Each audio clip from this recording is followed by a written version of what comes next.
We rely on data to map human health, but for decades, that data has been trapped in static, physical silos.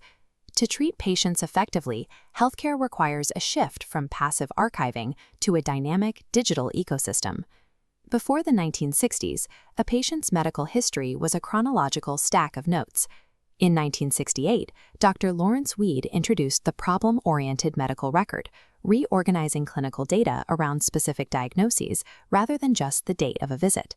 Yet this superior logic was still constrained by the massive physical scale of paper archiving.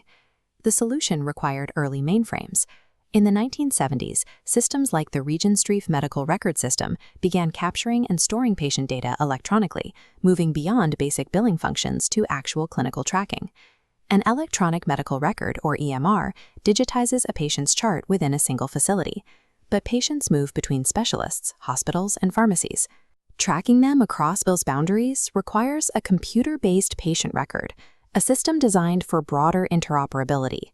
While a personal health record allows a patient to access and manage their own data on the web, the ultimate infrastructure goal is the electronic health record, or EHR. The International Organization for Standardization and HIMSS define an EHR as a computer-processable, highly standardized information model. It is designed to support continuous, integrated healthcare across entirely different medical settings. Transitioning a hospital to this standard is not a simple software update. It requires engineering complex internal databases, standardizing how external data is exchanged, and navigating high-risk organizational implementations. Architecting a functional EHR begins with the internal node. The core of the system is the database interface. This architecture diagram shows the database interface routing hub connecting systems like pharmacy and radiology into a single record. It supports an integrated longitudinal view, enables computerized clinician order entry, executes clinical decision support scanning for adverse reactions, and provides info buttons pulling relevant medical literature. Finally, the system facilitates integrated communication and reporting. This ensures that a diagnosis made in the emergency room is immediately visible to the patient's primary care physician. To populate this database, the system relies on two primary methods of data capture. Automated laboratory systems use seamless electronic interfaces to push data directly into the record. However, when automated sources are not readily available, physicians must manually enter this data using structured templates and specialized speech recognition software. A perfectly architected database is useless if it overwhelms the user. The system must filter and present this massive volume of captured data into specialized, searchable visual formats to prevent clinician cognitive overload. Storing the data locally is only half the problem. An average hospital operates up to 16 disparate, incompatible software systems simultaneously. Getting them to understand each other requires semantic interoperability. This communication failure is solved by Health Level 7, or HL7. It is a set of messaging standards operating specifically at the application layer, Layer 7 of the OSI networking model, enabling these distinct systems to exchange clinical data. The legacy standard, HL7 version 2, relies on text-based communication. It uses segmented strings of data separated by specific characters to transmit basic information, like patient admissions and lab orders. The system parses abstract text into distinct logic blocks. Evolving to handle complex data, HL7 version 3 introduced the XML-based clinical document architecture for rigid, machine-readable documents. The latest evolution, FHIR, replaces bulky documents with agile, RESTful APIs, exchanging specific data in real time. HL7 protocols successfully standardize how messages are transmitted across a network, but they do not solve the deeper problem of how systems code and categorize the actual clinical meaning of that data over decades of medical advancement. Legacy EHR systems suffer from a structural flaw. They hard-code rapidly evolving clinical knowledge directly into static technical software architecture. When medical science changes, the software breaks. The Open EHR framework solves this by deliberately splitting these two domains into a dual model architecture. This schematic of the Open EHR architecture maps the separation. The bottom reference model handles generic data types, basic structures, and foundational code that rarely changes. Above it, the archetype model applies specific constraints, defining clinical concepts and workflows, allowing updates without rewriting the underlying database. Moving from data modeling to actual system execution requires the Integrating the Healthcare Enterprise, or IHE, initiative. It is a technical framework, not a new standard. IHE dictates exactly how existing standards, like HL7 and DICOM, must interact to execute complex, cross-enterprise transactions. For example, it provides the precise mapping required for cross-enterprise document sharing across different hospital networks.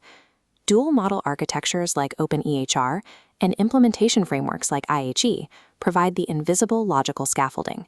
They ensure medical records remain computable and relevant, rendering the clinical data immune to underlying vendor software obsolescence. Engineering the software is only the theoretical half of the problem. Deploying an EHR into a physical institution is a high-risk transformation capable of deeply disrupting a hospital's daily operations. Phase 1 of implementation planning begins with auditing current systems and establishing a dedicated steering committee to outline funding and timeframes. Before a single megabyte of data is migrated, the institution must establish an electronic patient's master index.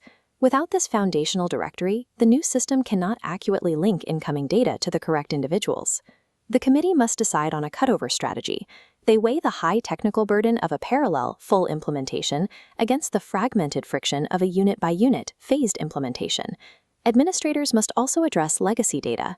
They choose between bulk scanning thousands of old paper records into the new database, or manually extracting and summarizing historical data only when a patient returns for care. Phase 2 maps the primary executive decision matrix. Based on a long-term cost-benefit analysis, the hospital must choose to build their own software, buy a commercial system, or lease an off-site solution. The chosen software dictates massive hardware prerequisites. They will need CPU upgrades, new point-of-care input devices, and robust networking infrastructures to handle the massive data load. Even with perfect hardware, deployments frequently derail. Common pitfalls include a lack of software customization, poorly defined electronic workflows, and ultimately, physicians refusing to adopt the system because it slows down their rounds. An EHR system will fail immediately, regardless of the perfection of its HL7 coding or its open EHR architecture, if the steering committee fails to align the technical infrastructure with the daily reality of the clinical workflow. Once a single hospital successfully implements an EHR, the focus shifts outward. The macro objective is connecting these isolated institutional nodes into massive, regional health information exchanges. In the United States, this digitization was rapidly accelerated by government policies like the HITECH Act. By establishing meaningful use criteria and requiring ONC certification, the government financially incentivized healthcare providers to abandon paper and connect to the digital grid. This interconnected grid enables the secondary use of clinical data. Patient care repositories are transformed into massive computational engines, powering observational studies, pragmatic clinical trials, and the generation of real-world evidence. However, there is structural friction. An EHR optimized for rapid, real-time clinical care prioritizes immediate patient safety alerts and workflow speed. An EHR optimized for aggregate research demands rigid data standardization and complex metadata coding. Preparing this clinical data for research carries a heavy regulatory burden. Institutions must deploy rigorous de-identification protocols to strip out personal information and maintain compliance with privacy laws like HIPAA and the GDPR. The immediate future of informatics requires moving beyond the hospital walls. Researchers are now integrating traditional clinical data with heterogeneous datasets, linking medical records directly to personal genomic sequences, location histories, and social determinants of health.